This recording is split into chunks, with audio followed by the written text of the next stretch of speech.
Salam saudara semua, jumpa lagi di channel saya di Disciple and Training. Kali ini kita akan membahas sebuah pertanyaan dari banyak orang ya, termasuk kita semua. Kenapa Yesus harus terangkat ke surga, harus diam di surga? Bukankah dia sudah mati? Sebenarnya setelah dia sudah mati dan bangkit, dia sebenarnya bisa bersama-sama dengan kita. Nah, ini sebuah pertanyaan yang jarang ditanyakan di gereja ya, atau dibahas. Tetapi mungkin ada banyak orang yang saya katakan tadi mempertanyakan, kan Yesus sudah mati lalu bangkit, dia kan hidup ya gitu kan. Kenapa harus meninggalkan murid-muridnya? Kenapa dia harus terangkat ke surga gitu kan? Kenapa tidak bersama-sama muridnya sampai hari ini pun dia bisa melakukannya sebenarnya? Lalu di mana penyertaan Tuhan yang Tuhan janjikan itu kan, bahwa dia adalah Allah yang Immanuel. Nah, ini yang akan kita bahas. Tetapi seperti yang saya sampaikan dari pengajaran-pengajaran tentang pemuritan ini, ya kita akan bahasnya dari alasan dan sebelum dan sesudahnya kenapa itu bisa terjadi. Oke, kita akan bahas supaya kita memahami tujuan Yesus terangkat ke surga dan tujuan Yesus nanti datang kembali itu untuk apa dan bagaimana. Oke, yang pertama kita akan bahas dulu bagaimana dia datang ya. Tujuan Yesus datang itu untuk apa? Nah, ini yang seringkali diajarkan dalam gereja. Yesus datang untuk menyelamatkan umat manusia supaya manusia masuk surga gitu loh. Itu tidak salah ya, pemahaman itu dari zaman dulu sampai sekarang itu tidak salah.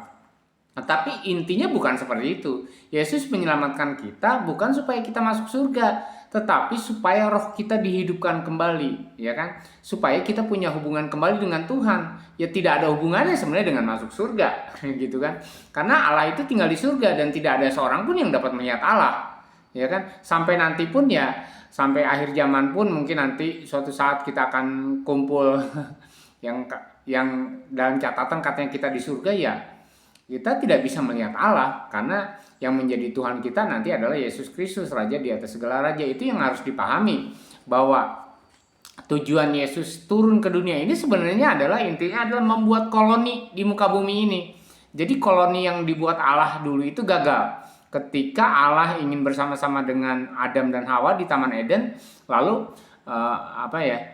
terjadi keadaan seperti di surga karena setiap hari Allah terhubung dengan manusia dan bisa ngomong tiap hari kapan saja, siang dan malam, dan lalu bekerja bersama-sama dengan Adam dan Hawa. Tetapi akhirnya Adam dan Hawa harus keluar dari Eden ya, dari tempat Tuhan, dari tempat Tuhan ada dan hadirat Tuhan.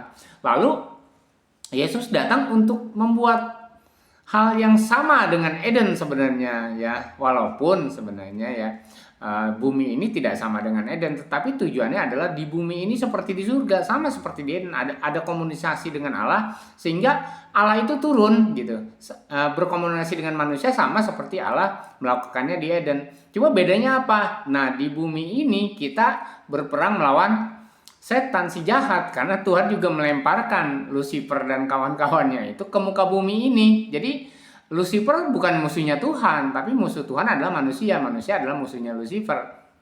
Karena apa ya? Lucifer ingin mengajak manusia untuk menyamai Tuhan juga gitu. Nah, ini yang harus kita pahami. Lalu Yesus datang ke muka bumi ini untuk menyelamatkan kita untuk kita membuka koloni, membuka kerajaan Allah. Nah, seringkali orang bicara tentang kerajaan Allah sudah dekat, ada mujizat kerajaan Allah sudah dekat, ada baptisan Roh Kudus dan segala macam. Tidak seperti itu sebenarnya. Gini, ketika Yesus melakukan sesuatu di muka bumi ini dengan kuasa Roh Allah, maka kerajaan Allah itu sudah hadir gitu loh. Nah, sebenarnya Yesus membuat itu dimulai dari murid-murid yang membuat koloni gitu ya. Kenapa dibuat koloni? Jadi kalau saya ceritakan di episode sebelumnya bahwa misalnya Belanda menjajah Indonesia gitu kan. Nah, orang-orang Belanda itu, kerajaan Belanda ingin di Indonesia itu seperti di Belanda, koloninya, gaya hidupnya segala macam. Nah, sama sebenarnya ketika Yesus turun ke muka bumi, ingin di bumi ini seperti di surga, yaitu kehidupan seperti di surga, damai sejahtera, sukacita, orang saling mengampuni, saling mengasihi dan segala macamnya. Keadaannya adalah keadaan yang penuh kasih. Ya, karena itu Allah adalah kasih, barang siapa mengenal Allah dia hidup di dalam kasih. Jadi itu intinya. Jadi tujuan Yesus datang ke muka bumi ini adalah untuk menyelamatkan kita, membuat suatu koloni kerajaan Allah. Ya, jadi bukan nanti kita berebutan pengen masuk surga, kerajaan Allah nanti adanya apa setelah kita mati. Tidak, justru kerajaan Allah itu ada di muka bumi ini. Itu tujuan Allah, supaya di bumi ini seperti di surga, yaitu kerajaan Allah, kerajaan surga. Nah, itu yang pertama yang harus kita pahami dulu. Ya, lalu kenapa setelah Yesus hadir menyelamatkan manusia, membuat koloni yang tadinya hanya 12, lalu 70, 120 sampai 3000. Bahkan ketika Yesus terangkat ke surga, penambahan jumlah orang percaya, koloninya itu semakin banyak sampai 3000 ya. Nah, di hari Pentakosta, dan bahkan terus bertambah. Nah, setelah bertambah sampai hampir berapa miliar penduduk orang yang menjadi orang Kristen ya, penduduk dunia ini, sepertinya stagnan. Ya, orang Kristen semakin banyak, tetapi kerajaan Allah itu semakin sulit dinyatakan di muka bumi. Damai sejahtera, sukacita, bagaimana orang saling mengasihi satu sama lain ya. Ya, justru sekarang mungkin negara-negara Kristen saling berperang gitu kan. Yang itu aneh dan unik ya. Yang tidak sesuai lagi dengan prinsip kerajaan Allah. Jadi kita harus memiliki prinsip kerajaan Allah, pengampunan dan segala macam itu harus terjadi di muka bumi ini gitu. Itu sebenarnya. Nah, lalu kenapa Yesus harus pergi tadi? Nah, supaya koloni itu diteruskan oleh kita.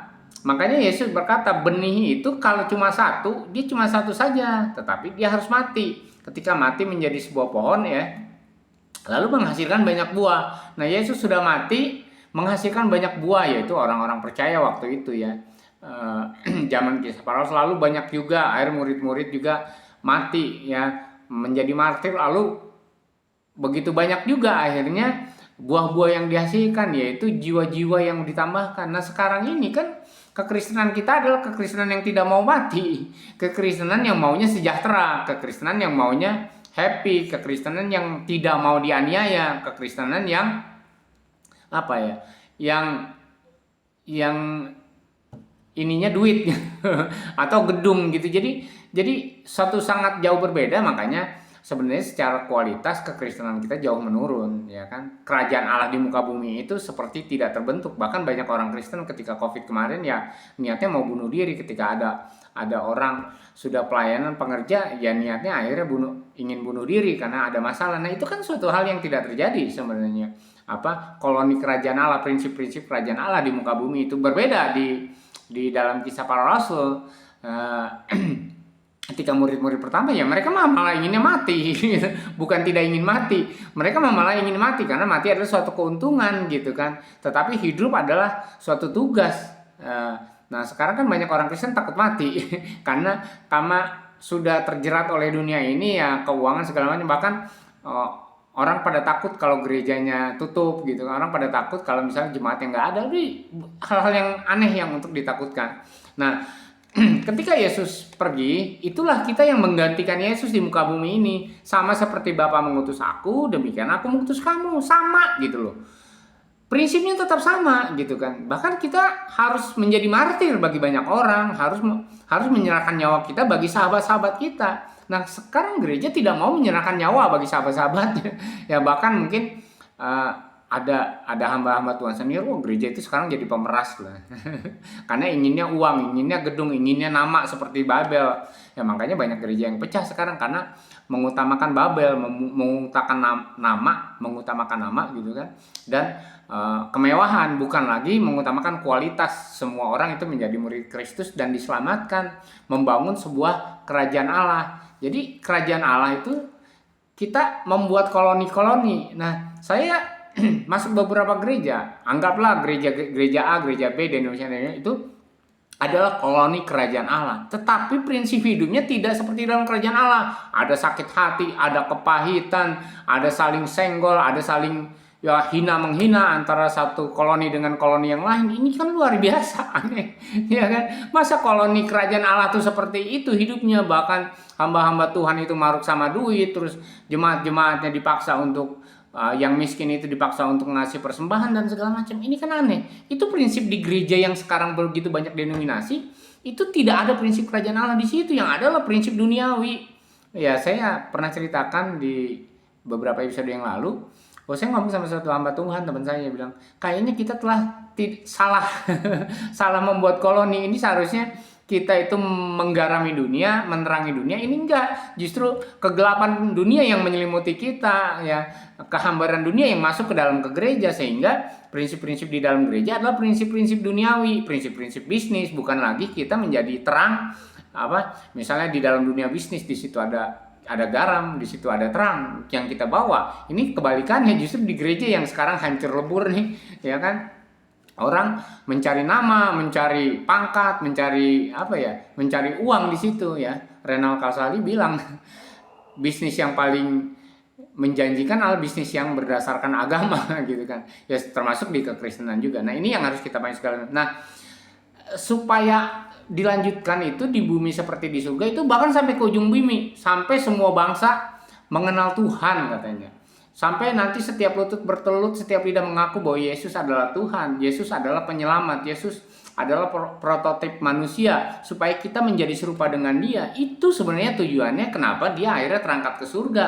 Dia pergi supaya kita melanjutkan. Bukan Dia pergi terus kita berleha-leha, kita nunggu dijemput masuk surga. Nah, ini yang terjadi di gereja-gereja kita saat ini. Kita tuh cuma nungguin kapan Yesus datang, tapi tidak mau melakukan pekerjaan. Yesus tidak akan datang kalau kita tidak melaksanakan amanat agung. Nah, kenapa? Nah, nanti kita akan bahas di bagian yang terakhir. Jadi, ini yang harus kita pahami. Kita menggantikan Yesus, meneruskan pekerjaan Yesus. Karena Yesus berkata, aku sudah selesai. Nah, tinggal kamu yang melakukannya. Karena itu Tuhan menyertai melalui kuasa Roh Kudus, sama seperti Yesus dipimpin oleh Roh Kudus, kita pun dipimpin oleh Roh Kudus untuk melakukan pekerjaan-pekerjaan bahkan yang lebih besar yang pernah Yesus lakukan. Dan kalau ketika ini tidak dimengerti oleh kita gereja Tuhan, ya jangan berharap Tuhan mau datang gitu kan. Kita ngarepin Tuhan datang ya, atau kita pengen cepat-cepat masuk surga dan segala macamnya. Ini yang suatu keanehan di dalam ajaran kekristenan kita yang sudah sama dengan ajaran agama lain di dunia, yaitu pengen berebutan masuk surga, bukan berebutan untuk melakukan tugas, ya, bukan berebutan membangun karakter seperti Kristus, bukan berebutan untuk menyelamatkan orang supaya koloni itu, ya, yang namanya koloni itu dibentuk di muka bumi ini sampai akhirnya seperti firman Tuhan katakan, pada akhirnya kemuliaan Tuhan memenuhi bumi ini seperti air laut memenuhi dasarnya. Makanya dijanjikan di dalam kitab Wahyu bahwa akan ada kerajaan 1000 tahun, kerajaan damai yang luar biasa. Itulah sebenarnya tugas kita gitu kan.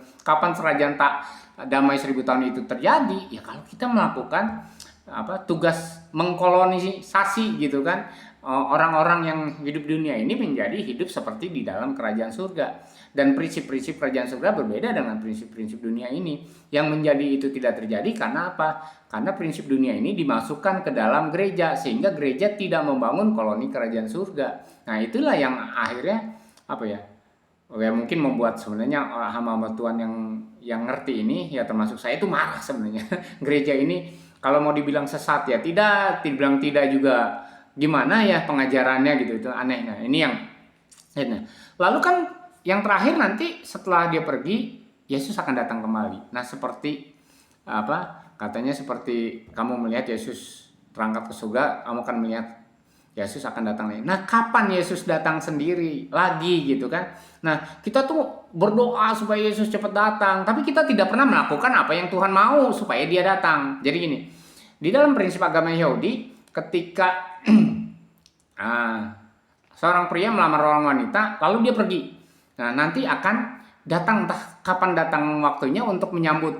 Ya, nah, sama seperti gereja saat ini, sama kita orang percaya itu adalah mempelai wanita. Kapan Yesus datang tergantung kesiapan kita, bukan tergantung kemauannya Yesus gitu loh. Ya, kalau kita tidak siap sebagai mempelai, ya itu Yesus tidak datang gitu loh. Kalau kita tidak melakukan tugas kita sebagai mempelai, ya Yesus juga tidak datang. Nah, karena itu ada firman Tuhan yang mengatakan kapan dia akan datang. Firman Tuhan katakan, nanti cari ayatnya ya, bahwa Yesus harus tinggal di surga sampai pemulihan segala sesuatu, sampai gereja dipulihkan, sampai hidup kita dipulihkan, sampai niat kita ikut Yesus itu dipulihkan. Kalau niat kita ikut Yesus cuma ingin sembuh, ingin kaya, ingin diberkati, ya itu belum pulih. Karena tujuan Yesus datang nanti kedua kali melihat kita sudah pulih, kita sudah sama seperti Kristus. Sama seperti dia menyambut mempelai, mempelainya sudah dandan, sudah rapi, sudah yang tadinya mungkin masih remaja, akhirnya dia berpikiran dewasa, sampai seperti itu. Karena mempelai itu harus dewasa. Ya, banyak kan tentang gadis bijaksana dan gadis yang bodoh, ya kan, tentang kerajaan Allah kan seperti itu. Selalu diumpamakan bagaimana mempelai itu harus menjadi bijaksana. Kalau hidup kekristenan kita masih kanak-kanak terus, mempelainya, ya gimana Yesus mau nikahi kita gitu kan? Nantilah saudara belajar tentang kitab Wahyu, ya, itu banyak dibahas tentang bagaimana Yesus datang, bagaimana persiapan mempelai kita sebagai gereja gitu kan. Nah itu yang harus kita. Jadi kalau kitanya tidak pulih, bagaimana datang? Ya bahkan ada satu pendeta, nanti tahun 2033 akan datang Yesus dan segala macam, ya revisi. Nah kedatangan itu tidak bisa diprediksi. Karena apa? Yang tidak bisa juga kita minta. Karena apa? Karena kita yang harus siap. Nah, bagaimana Yesus mau datang, orang kita sesama kita saling menghina, sesama kita aja, bahkan hamba-hamba Tuhan yang senior banyak pengajaran yang ngaco. Nah, kalau orang sudah ngaco dalam pengajaran, kan artinya dia belum pulih. Dia memanfaatkan firman Tuhan untuk memperkaya diri, memanfaatkan firman Tuhan untuk memperoleh kekuasaan, memperalat firman Tuhan untuk mendapatkan penghargaan manusia. Wah, dia hebat, dia luar biasa gitu kan. Nah, itu sesuatu salah, itu pun harus dipulihkan. Ya beberapa hamba Tuhan senior juga harus dipulihkan. Beberapa gereja itu pun harus dipulihkan. Selama masih kita gontok-gontokan, ya, maka itu tidak bisa. Nah, pemulihan segala sesuatu apa? Pemulihan tubuh Kristus. Nah, ketika tubuh Kristus pulih, maka Yesus akan datang. Jadi ada satu hamba Tuhan kata, Yesus itu kepala, kita adalah tubuh. Nah, sekarang itu tubuh Yesus itu, ya, tubuh Kristus itu terpecah-pecah, termultiplikasi, ada Katolik, ada Ortodoks segala macam. Itu mah nggak masalah. Nah, saya secara pribadi menganggap bahwa berbagai banyak aliran denominasi itu bermacam-macam tidak masalah. Sama aja, tangan beda sama kaki beda sama yang lain, jari kiri dan jari kanan beda gitu kan, mata kiri mata kanan, dan semuanya itu berbeda, tetapi harus saling melengkapi. Nah, sekarang saya itu dari ketika saya bertobat, saya itu ditolak oleh gereja karena ingin melakukan pelayanan terhadap satu sekolah. Kenapa? Saya takut kamu berbeda, ajarannya beda, lain sama kita. Jadi jadi gini, sekarang itu kaki tidak membutuhkan tangan lagi intinya. Nanti tangan kiri sama tangan kanan berbeda, kami tidak bisa bersatu. Nah, itulah sekarang gereja itu seperti itu. Bahkan ya gereja banyak pecah karena uang, gereja banyak pecah karena denominasi, karena ingin melakukan ini dan itu dan merasa lebih benar. Sebenarnya tidak ada yang lebih benar, seorang pun tidak gitu kan. Nah, tetapi gimana ya? Untuk pulih itu susah gitu. Lebih gampang menginjili orang yang berdosa yang belum pernah Yesus daripada memulihkan gereja saat ini. Dan saya ngomong dengan beberapa hamba Tuhan yang konsen melihat ini gitu kan. Sedih sebenarnya. Ketika banyak akhirnya orang ya termasuk di tempat saya ada komunitas, ya tidak boleh ada pengajaran lain, tidak boleh ada hamba Tuhan yang lain, harus kita. Wah, jadi semua orang merasa paling benar, semua orang merasa paling baik, semua orang merasa paling kudus. Itu adalah suatu kesalahan. Tidak terjadi pemulihan di situ. Omong kosong menuai jiwa, omong kosong kita itu Pantekosta karismatik, omong kosong semuanya itu. Ketika kita tidak menganggap suatu tubuh yang lain itu berguna gitu loh. Ya, saya bersyukur bahwa saya bisa masuk gereja mana aja, mau Katolik, mau mau gereja Presbyterian, gereja macam-macam gereja, sampai ke gereja karismatik. Saya itu orang yang paling nyaman. Jadi kalau saya masuk gereja, ya saya ceritakan saya di gereja A gitu. Lalu pendetanya bilang, oh saya ini gimana di sini? Oh iya, saya merasakan hadirat Tuhan gitu. Jadi saya tidak bilang bahwa di sini lebih enak atau di sana lebih enak gitu kan, karena hadirat Tuhan tidak ditentukan oleh liturgi, hadirat Tuhan ditentukan oleh darah Yesus. Nah, itu yang tidak kita pahami sehingga kita merasa terpecah-pecah ya. Dengan Alkitab yang sama dan Roh Kudus yang sama, kita itu saling musuhan satu sama lain. Ini kan yang aneh. Artinya gereja belum mengalami pemulihan, dan selama itu masih terjadi, maka Yesus tidak akan datang. Nah, jadi Yesus pernah berkata, ular punya sarang, serigala punya liang, tetapi anak manusia tidak punya tempat untuk meletakkan kepalanya. Ya, artinya apa? Yesus adalah kepala. Kita, gereja Tuhan adalah tubuh.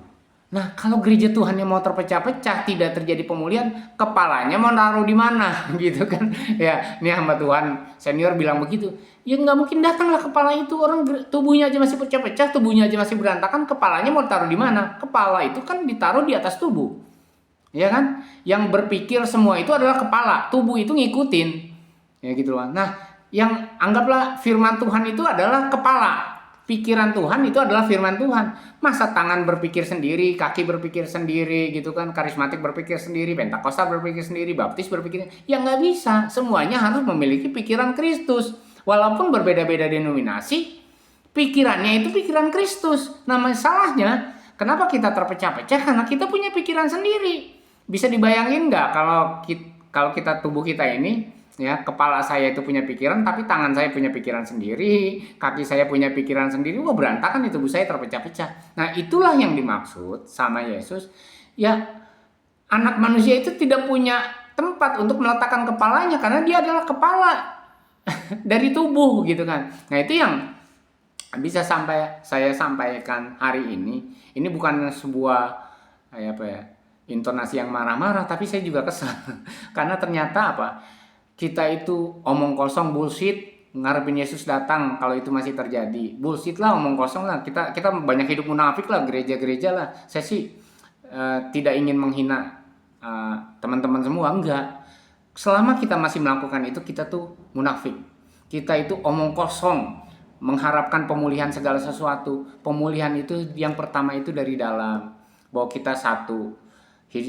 Selama hidup kita itu menaruh pikiran dan perasaan di dalam Kristus. Coba kalau berbagai denominasi ini punya pikiran dan perasaan yang ada di dalam Kristus, punya pikiran yang sama ada di dalam Roh Kudus. Kenapa kita terpecah-pecah? Karena kita masih punya pikiran sendiri-sendiri. Apa Yesus akan datang? Enggak bakalan. Mungkin kalau istilah anak muda sampai kiamat juga Yesus enggak bakalan datang kalau gitu. Kenapa? Karena tubuhnya masih termutilasi, masih punya pikiran-pikirannya sendiri gitu loh. Belum memiliki pikiran Kristus. Berbeda tidak masalah, karena tangan dan kaki juga berbeda gitu loh kan. Tubuh semuanya berbeda, tetapi punya pikirannya satu, yaitu pikiran Kristus. Selama pikiran Kristus tidak ada di dalam gereja kita, ya jangan harap kita mengharapkan kedatangan Yesus. Karena di mana dia mau meletakkan kepalanya, tubuhnya aja masih termutilasi, tubuhnya aja masih belum bersatu. Makanya Yesus berkata, Bapa, aku berdoa supaya mereka menjadi satu. Jadi tangan sama kaki itu menjadi satu, punya pikiran yang sama. Tangan kiri sama tangan kanan, jari semua punya pikiran yang sama. Kan sama seperti engkau dan aku satu. Nah, itulah yang apa ya, hamba Tuhan senior bilang, kita tuh minta dijawab Tuhan. Tetapi kita tidak pernah mau menjawab Tuhan. Kan dia sudah berdoa dan kita sudah dengar dari dalam firman-Nya. Yesus berdoa supaya kita semua menjadi satu pikiran, satu perasaan di dalam Kristus. Nah, selama rupa Kristus belum ada di dalam kita, ya belum terjadi pemulihan segala sesuatu. Yesus nggak bakalan datang. Mau sampai tahun 3000, mau tahun 5000 juga Yesus nggak akan datang kalau pemulihannya kita tidak sadar bahwa kita sebenarnya lagi munafik gitu kan. Hidup kita itu merasa paling benar, merasa paling alkitabiah, merasa paling dipimpin oleh Roh Kudus. Nah, padahal Roh Kudusnya satu, Alkitabnya satu. Nah, ini yang saya sampaikan. Jadi, kenapa Yesus harus pergi dan kenapa dia nanti datang? Maksudnya kapan dia akan datang? Dia harus pergi supaya kita meneruskan pekerjaan-pekerjaan, membuat koloni-koloni di muka bumi ini, yaitu koloni kerajaan surga. Ya, saya ingatkan sekali lagi bahwa di gereja itu belum koloni kerajaan surga, karena prinsipnya masih prinsip bisnis, prinsip dunia, prinsip senggol-senggolan, prinsip saling caci maki, saling menuduh dan segala itu yang tidak ada. Yang sebenarnya di gereja saat ini prinsip kerajaan Allah itu ada di situ, nggak ada. Pengampunan itu tidak ada, malah orang malas pergi ke gereja karena dihakimi. Ya kan? Berapa banyak teman itu akhirnya pada keluar satu gereja karena di situ pendetanya khotbah nyindir-nyindir terus, dihakimi terus, salah sedikit dihakimi, salah sedikit dihakimi. Nah, itu tidak ada dalam prinsip kerajaan surga. Berebutan apa ya, mengutamakan AC, gedung dan segala macam, tidak. Sedangkan orang miskin terbengkalai gitu kan. Ya ampun Tuhanku, Roh Kudus ampuni kami, Bapa ampuni kami. Ya, semoga Bapa mengampuni kita. Ya, saya tuh Dari semangat-semangat jadi sedih. Kenapa? Karena kan memang saat ini kita melakukan kemunafikan, semua itu kejahatan-kejahatan yang kita lakukan di dalam organisasi gereja. Sehingga Yesus tidak bisa datang, pemulihan itu tidak ada. Karena apa? Karena kita semua punya pikiran-pikiran sendiri gitu kan. Ya, dari yang saya semangat ya, menegur, menyapa kita semua, mengkritik kita semua. Saya memiliki hati Tuhan bahwa Tuhan berdoa, dan itu satu-satunya doa yang kita dengar semua. Aku berdoa supaya kita semua menjadi satu, kata Tuhan, supaya semua mereka tuh menjadi satu gitu kan, supaya tubuh kepala Yesus yang sebagai kepala itu hadir datang, akhirnya memulihkan segala sesuatu, membangun kerajaan koloni Allah di muka bumi ini. Ya, di bumi ini seperti di surga. Jadi saya sampaikan, jadi kalau masih ada yang bertanya tentang mengapa Yesus harus pergi ke surga, kenapa dia harus tunggu di surga gitu kan, kenapa dia nggak datang-datang gitu kan. Jadi jangan khawatir kalau saudara yang belum kawin, saudara yang belum punya rumah segala macam ya, belum melakukan apa-apa, yang belum punya kerjaan, enggak, Yesus nggak akan datang sampai terjadi pemulihan segala sesuatu, yaitu pemulihan tubuh Kristus, pemulihan pikiran kita, pemulihan perasaan kita. Ketika kita sudah menjadi serupa dengan Kristus, ketika kita sudah menjadi mempelai wanita yang siap, sudah menjadi mempelai wanita yang dewasa, baru Kristus datang untuk menyebut kita sebagai mempelai, baru Kristus datang untuk menyatukan semua tubuh dan dia adalah kepalanya. Semoga apa yang saya sampaikan itu menginsapkan kita akan dosa, akan kebenaran, akan penghakiman, karena Roh Kudus itulah yang mengingatkan kita semua. Terima kasih sudah menyaksikan. Semoga harapan Tuhan Yesus sama seperti harapan saya. Kita dipulihkan, kita melakukan tugas-tugas kita melakukan apa yang benar di mata Tuhan. Amin.